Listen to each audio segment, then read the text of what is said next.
بسم اللہ الرحمن الرحیم۔ کل ہم کتابوں کے تعارف کو ملاحظہ کر رہے تھے جو اصول فقہ کے موضوع پہ اہم ترین کتابیں لکھی گئیں۔ ان کتابوں میں ایک اور کتاب کا اضافہ کر لیں، بدائع الافکار، حبیب اللہ رشتی کی ہے، بہت معروف کتاب ہے اور یہ 14ویں صدی ہجری کے عالم گزرے ہیں۔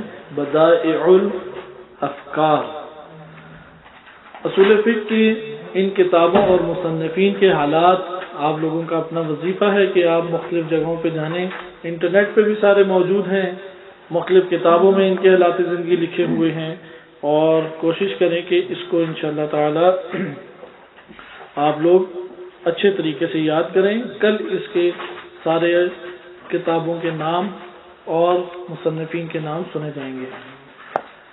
آج ہم اس کتاب کو آغاز کرتے ہیں اور وہ کتاب کا نام ہے حلقات میں الحلقہ الاولی۔ یہ کتاب اصل میں جس نام سے چھپی ہے اس کا نام ہے دروس فی علم الاصول۔ کیا نام ہے؟ دروس فی علم الاصول۔ اس کے اندر 3 حلقات شہید صدر رحمۃ اللہ علیہ نے قرار دیے ہیں، دروس فی علم الاصول۔ ایک ہے حلقہ اولا، دوسرا ہے حلقہ ثانیہ اور تیسرا ہے الحلقہ الثالثہ۔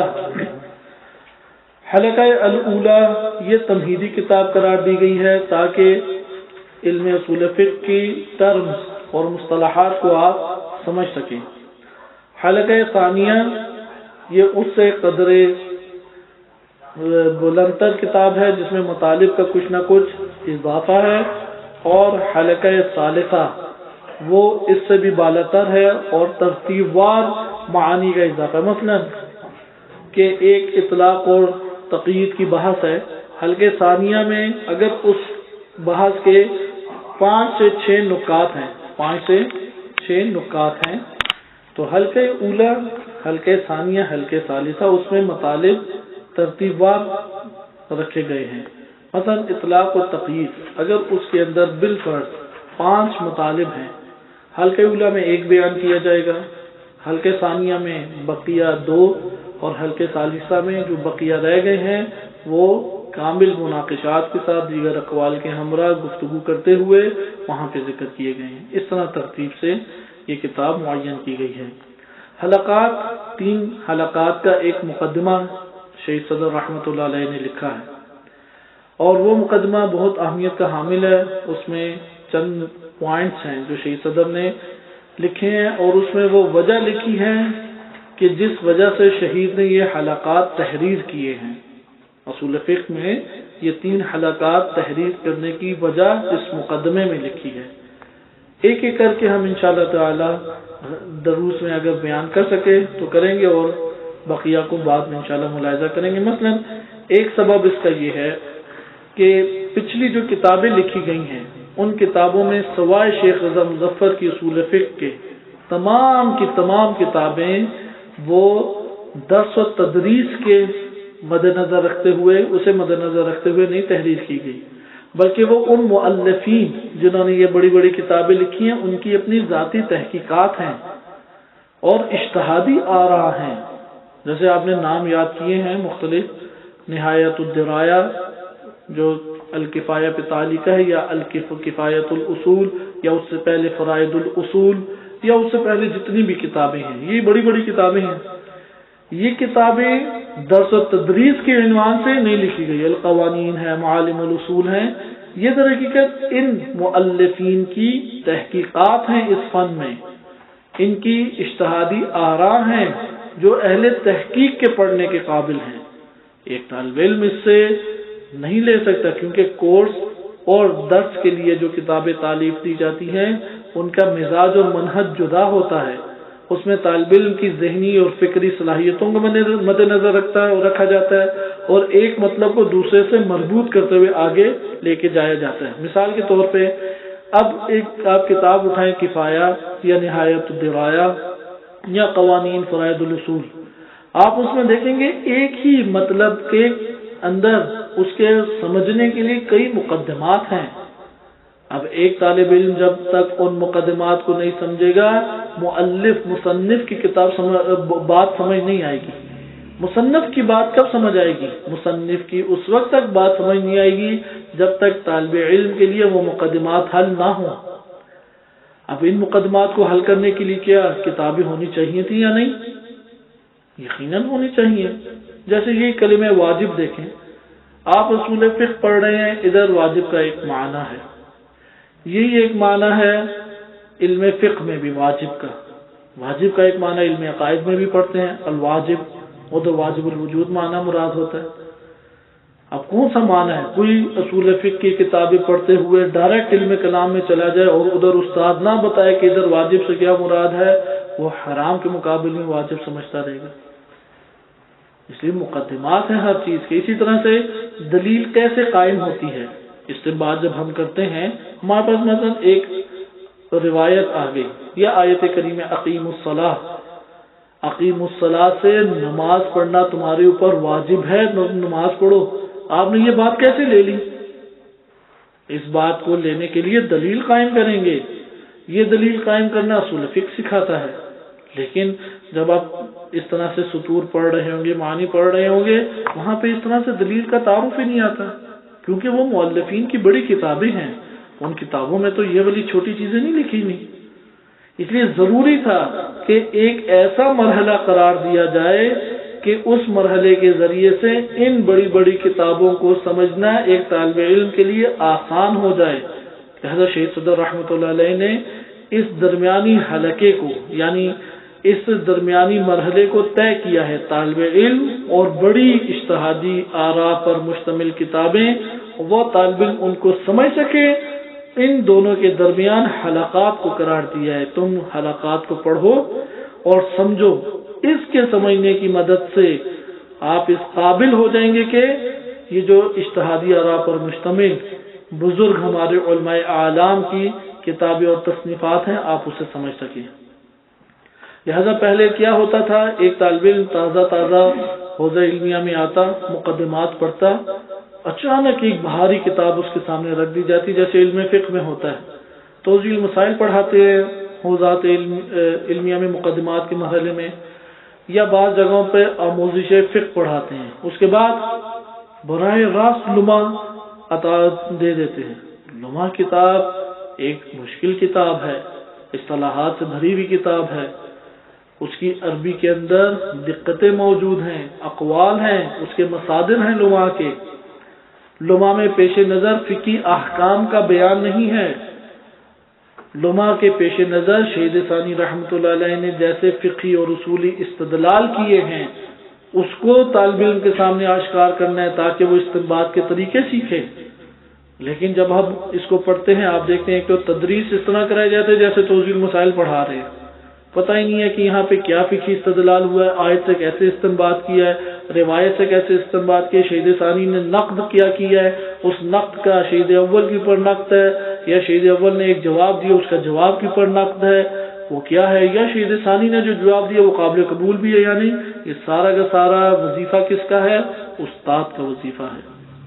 لیکن لمحہ سے پہلے ایک ایسی کتاب ہونی چاہیے کہ آپ جس کی مدد سے لمحہ کو سمجھ سکیں۔ لہذا ایک طالب علم سمجھتا ہے، پورا دورہ کر لیتا ہے، لمحہ اسی طرح سمجھ نہیں آئی ہوئی ہوتی، پھر آگے بڑھتا ہے، پھر لمحہ کو دیکھتا ہے، پھر سمجھ نہیں آتی، ایک طویل وقت گزر جاتا ہے، اس کے بعد اس قابل ہوتا ہے کہ اسے سمجھ سکے۔ لہذا اصول فقہ میں بھی یہی مسئلہ تھا۔ اس اہمیت کے پیش نظر شہید صدر رحمۃ اللہ علیہ نے حلقات کو لکھا تاکہ کتابیں سمجھ جا سکیں، بزرگ ترین علماء کی اور درس خارج میں بیٹھنے کے قابل ایک طالب علم ہو سکے۔ یہ ایک وجہ ہے۔ انشاءاللہ بقیہ وجوہات آپ کے سامنے بعد میں ذکر کی جائیں گی، اس لیے ان حلقات میں ہم نے حلقہ اولا کا انتخاب کیا۔ علم فقہ میں بھی الحمدللہ شیخ باقر ایروانی، انہوں نے الفقہ دورہ تمہیدیہ فی الفقہ الاستدلالی 3 جلدوں پہ کتاب لکھی اور بہت بہترین کتاب ہے، اور بعض مدارس میں اچھا نصاب اس حوالے سے علم فقہ کا بنایا ہوا ہے کہ عبادات حج تک پڑھاتے ہیں شرح لمحہ سے، اور حج کے بعد تمام معاملات پڑھاتے ہیں شیخ باقر ایروانی کی دروس تمہیدیہ فی الفقہ الاستدلالی سے۔ یہ بہت اچھا جم ہے، بہت اچھا، کیونکہ فقہ استدلالی کا جو جمع انہوں نے کیا ہے، فقہ استدلالی میں معاملات کی بحث بہت اچھی بیان کی ہے، اور علماء میں عبادات کی بحث بہت ہی بہترین طریقے سے بیان ہوئی ہے، بہت بہترین طریقے سے۔ اگر استاد پڑھائے کہ یہاں پہ یہ استدلال فقہی ہے، یہاں پہ یہ قاعدہ رجالی استعمال کیا گیا، یہاں پہ یہ قاعدہ فقہی استعمال کیا گیا، یہاں پہ یہ قاعدہ لغوی ہے، یہ اعتراض ہے، اس اعتراض کا یہ جواب ہے، اور مناقشہ صحیح طریقے سے استاد سمجھائے، یہ پڑھانے کا حقیقی حق بنتا ہے کہ اس طرح سے علماء کو پڑھایا جائے۔ یا آپ لوگ اگر خود سے تیاری کریں تو ان جہاز سے تیاری کیا کریں، دیکھیں گے شہید ثانی نے کون سا قاعدہ یہاں پر استعمال کیا ہے، وہ قاعدہ علماء میں نہیں بیان ہوگا، وہ قاعدہ اپنی کتابوں میں ہوگا۔ اصول فقہ کا قاعدہ اصولی کتابوں میں، علم فقہ کا قاعدہ قواعد فقہیہ میں موجود ہوگا، علم منطق کا قاعدہ علم منطق میں موجود ہوگا۔ اب جب فقih استنباط کرنے لگا ہے، اس کے پاس بہت سارے آلات موجود ہیں، وہ ایک ایک آلے سے استفادہ کر کے وہ مٹی کھود کے اپنے کام کی چیز حکم شرعی استنباط کر رہا ہے۔ آئیں اب ہم دیکھتے ہیں اصول فقہ میں حلقہ اولیٰ کی بحث کو۔ حلقہ اولیٰ ہمارے سامنے جو موجود ہے، اس کا ایک تو تمام حلقات کا شہید صدر نے مقدمہ لکھا ہے، اور ایک مقدمہ چھوٹا سا 5 سے 6 سطروں پہ شہید صدر نے حلقہ اولیٰ کے لیے لکھا ہے، جو ادھر درج نہیں ہے۔ اس جو 5 سے 6 سطریں ہیں، اس میں یہ بیان کیا ہے کہ یہ حلقہ اولیٰ تمہیدی ہے تاکہ آپ علم اصول فقہ سے واقف ہو سکیں اور اس کی اصطلاحات سے واقف ہو سکیں، ایک یہ پوائنٹ۔ دوسرا پوائنٹ یہ لکھا ہے کہ اس کو پڑھتے ہوئے آپ معالم جدیدہ کی، انہوں نے ایک کتاب لکھی تھی المعالم الجدیدہ فی الفصول، اس کو ضرور آپ مراجعہ کرتے رہیں، کیونکہ اس میں انہوں نے ایک اپنی عمومی فکر کو لکھا تھا تاکہ اس کی شرح کر سکیں، تو وہ پھر انہیں موقع نہیں ملا۔ اصول فقہ حلقہ اولیٰ اس اعتبار سے بہترین ہے، اس کے مطالب اگر آپ سمجھنے کے لیے کہیں رجوع کرنا چاہتے ہیں تو بہترین کتاب المعالم الجدیدہ خود شہید صدر رحمۃ اللہ علیہ کی کتاب ہے، لہذا اس کتاب کو آپ اپنے ذہن نشین کریں۔ اور یہ بات بہت بڑے پیمانے تک ٹھیک بھی ہے، خود جب ہمیں اس کا اتفاق ہوا تو معالم جدیدہ کی طرف جب رجوع کرتے تھے تو مطلب آسان ہے، کیونکہ وہاں پہ سلیس عربی میں قدر بہتر طریقے سے تفصیلی طریقے سے لکھا گیا۔ یہاں پر تو ہر کلمے کا چناؤ انہوں نے درس و تدریس کے پیش نظر رکھا ہے، کوئی بھی کلمہ اضافہ نہیں ہے، کوئی بھی سطر اضافہ نہیں ہے۔ اس لیے شہید صدر نے جو کہ درسی کتابیں لکھی جاتی ہیں، آپ جانتے ہیں نا، بہت نپے تلے جملات کے ساتھ اور معانی کو پیش نظر رکھتے ہوئے لکھی جاتی ہیں، وإلا درسی کتابیں نہیں لکھی جاتی ہیں۔ درس نمبر 1، کوشش کریں یہ کتاب اٹھائیں، کیونکہ اس کتاب کی یہ خوبی یہ ہے کہ اس میں ایک تو درس وغیرہ درج ہیں، درس نمبر 1 2 3 کر کے، اور ہر ایک کے پیچھے انہوں نے تمرین لکھی ہے، اور اس کے اوپر قیمت لکھی ہوئی ہے 5300 تمام۔ صحیح، یہ کتاب دیکھ لیں، یہ ہے بھی نہیں، کوئی پرانی نہیں ہے، اس کو اچھی طریقے سے اس کی شکل یاد کر لیں، کل کو آپ کہیں کہ یہ ہمیں اور شروع میں دیکھیں کوئی بھی کتاب ہو، اس کی شروع میں قیمت ہوتی ہے۔ التعریف علم الاصول، کلمہ تمہیدیہ، کلمہ تمہیدیہ میں بیان کرتے ہیں بعد ان آمن الانسان باللہ والاسلام وشریعت وعرف انہ مسئول بحکمہ کونہ عبدا للہ تعالی عن امتثال احکامہ، بعد اس کے کہ انسان اللہ پر ایمان لے آیا، اسلام اور شریعت کو قبول کیا، اور اس نے یہ جان لیا کہ اس سے سوال کیا جائے گا، مسئول سوال کیا جائے گا، کس بارے میں؟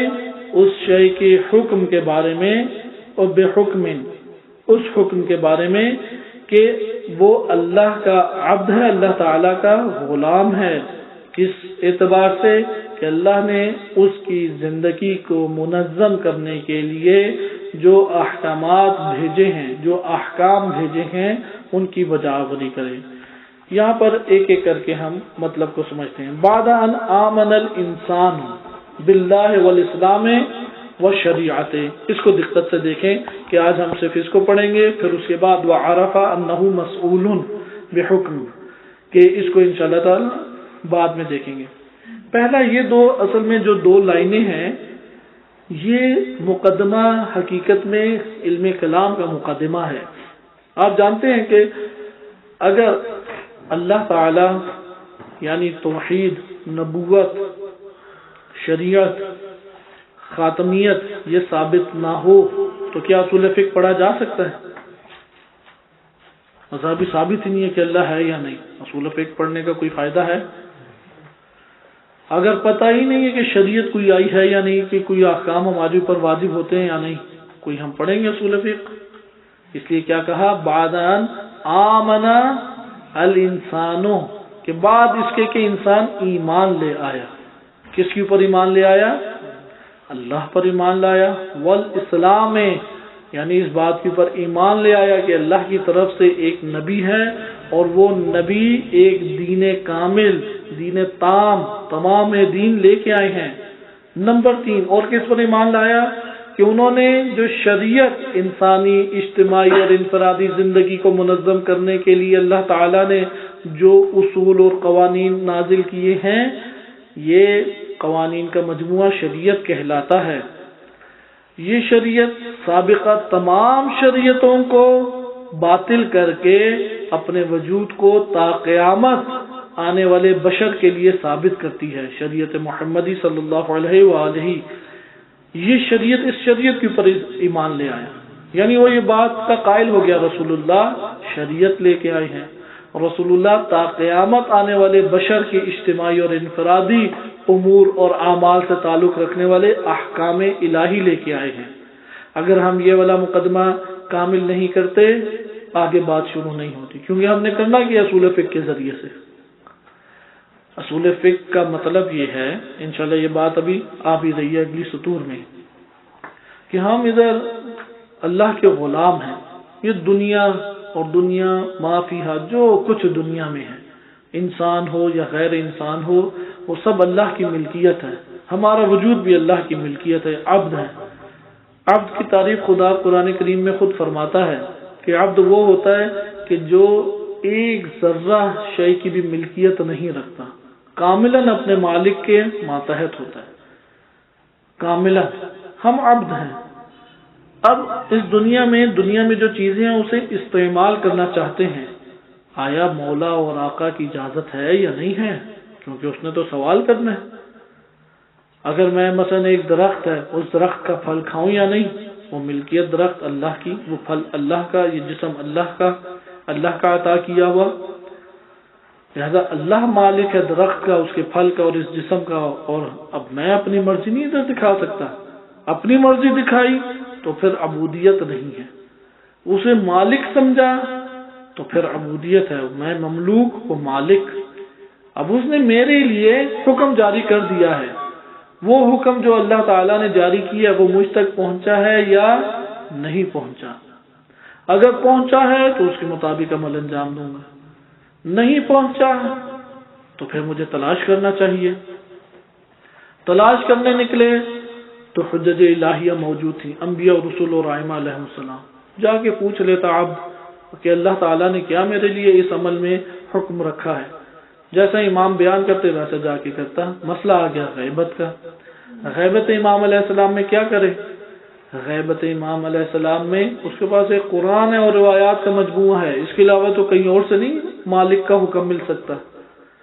لہذا وہ مجبور ہوا کہ ادھر سے ہی اپنے حکم کو حاصل کرے. جو بھی اس کے لیے کوئی مسئلہ پیش آئے، ایک عمل انجام دینا چاہتا ہے، مثلا گاڑی خریدنا چاہتا ہے. آج کے دور میں سوال یہ ذہن میں اٹھتا ہے اس کے کہ اگر میں گاڑی خریدوں اور اللہ کی زمین کے اوپر میں چلاؤں، کیا اللہ راضی ہے؟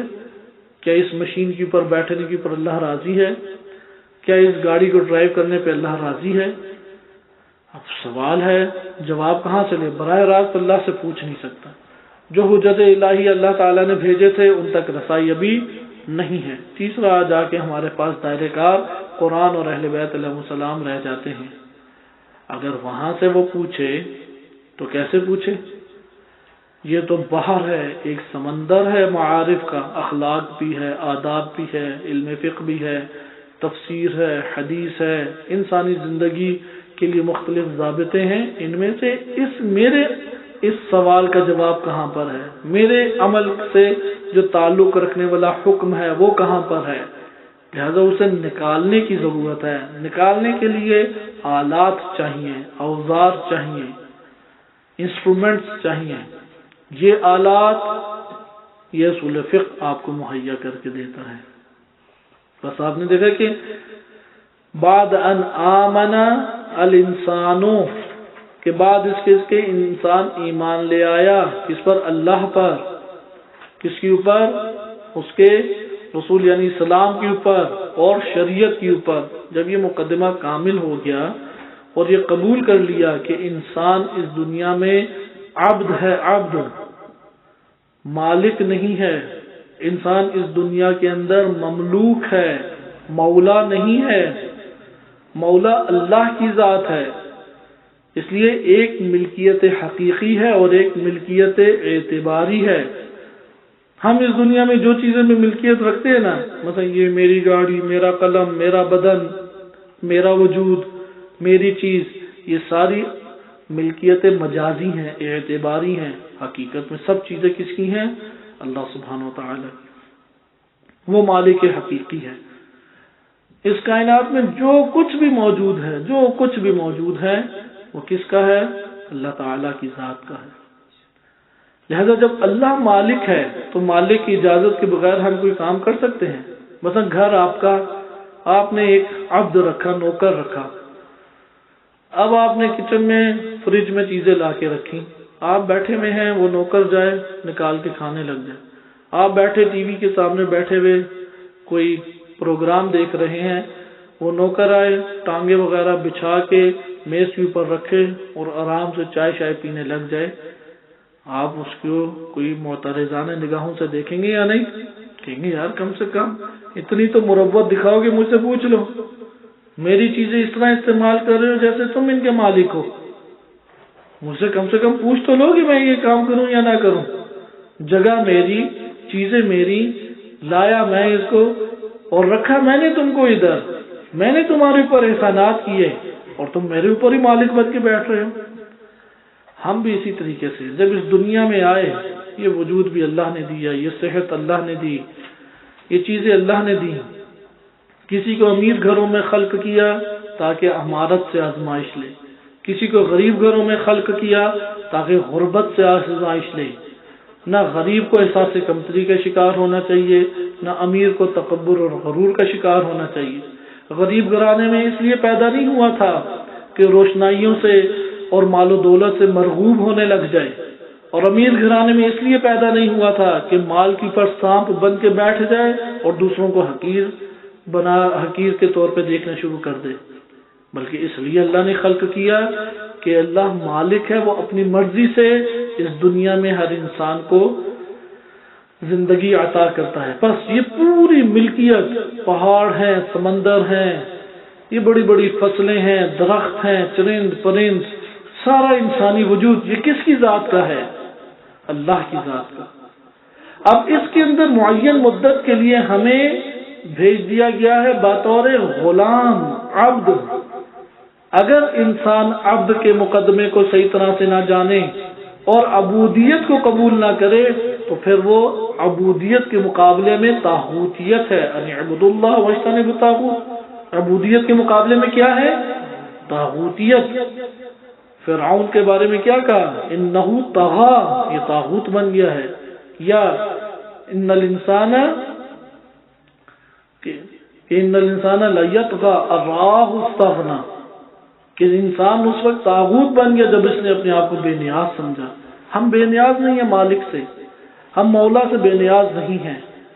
اب سوال یہ پیدا ہوتا ہے، ان زمین کے اوپر صحراؤں میں، پہاڑوں میں، خشکی پہ، تری پہ اللہ نے ہمیں بھیج دیا، اور ادھر بھیجا عبد کے طور پر ہے یا مالک کے طور پر ہے؟ عبد کے طور پہ بھیجا۔ عبد کے طور پہ کیا ہے؟ مطلب کہ ہم کوئی بھی کام مالک کی اجازت کے بغیر نہیں کر سکتے، کوئی بھی قدم مالک کے بغیر نہیں اٹھا سکتے، اس لیے جو قدم اٹھائیں گے، جو عمل انجام دیں گے، وَعَرَفَ أَنَّهُ مَسْئُولٌ، اس سے سوال پوچھا جائے گا کہ تم لوگوں کو روکا جائے گا اور تم لوگوں سے سوال پوچھا جائے گا۔ قرآن کریم کی آیت بھی ہے۔ بس ہمیں یہ پتہ لگ گیا، ایک طرف اللہ مالک اور ہم عبد، وہ آقا ہم مملوک، ہم کوئی بھی عمل اپنی مرضی سے انجام دینے کے حقدار نہیں ہیں۔ کس کی مرضی سے انجام دینے کے حقدار ہیں؟ اللہ کی جانب سے۔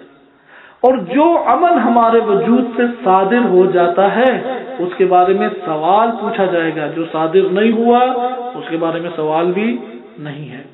جو بھی ہم سے صادر ہوتا ہے اس کے بارے میں سوال پوچھا جائے گا۔ وَعَرَفُوا أَنَّهُ مَسْئُولٌ، جب سوال پوچھا جائے گا اب ہمیں فکر کرنی چاہیے، یعنی اگر ہم سے اللہ تعالیٰ پوچھے کہ تم نے فلاں کام کیوں کیا تھا تو ہم کیا جواب دیں گے؟ اگر جواب یہ دیں گے پروردگار تو نے ہی تو کہا تھا کہ اس طرح سے کر، تو یہ جواب اللہ کے سامنے مقبولیت رکھتا ہے۔ لیکن ہم یہ کہیں کہ پروردگار میں نے کوشش نہیں کی، مجھے تو پتہ ہی نہیں تھا کہ تو نے اس کے بارے میں کوئی حکم بھی جاری کیا ہوا ہے، وہاں پہ سخت گیر ہو کے ہم سے سوالات پوچھے جائیں گے، نتائج خطرناک ہیں۔ لہذا جب ہم یہ بات جان گئے ہیں کہ عبد ہیں تو یہ بھی جان لینا چاہیے کہ ہم مسئول ہیں، سوال پوچھا جائے گا۔ یہاں پر ایک سوال ابھرتا ہے، وہ سوال کیا پوچھا جائے گا؟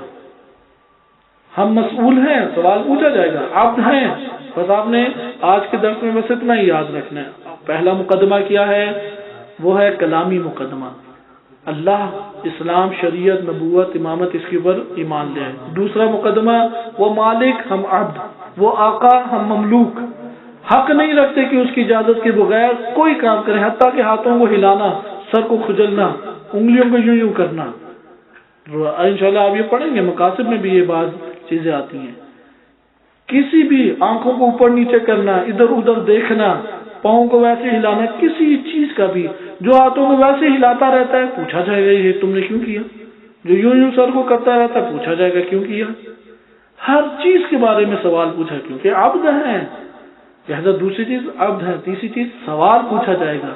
نمبر 4 کن کن چیزوں کے بارے میں سوال پوچھا جائے گا، یہ انشاءاللہ تعالی کل پڑھیں گے۔ صلی اللہ علیہ محمد وآلہ الطاہرین۔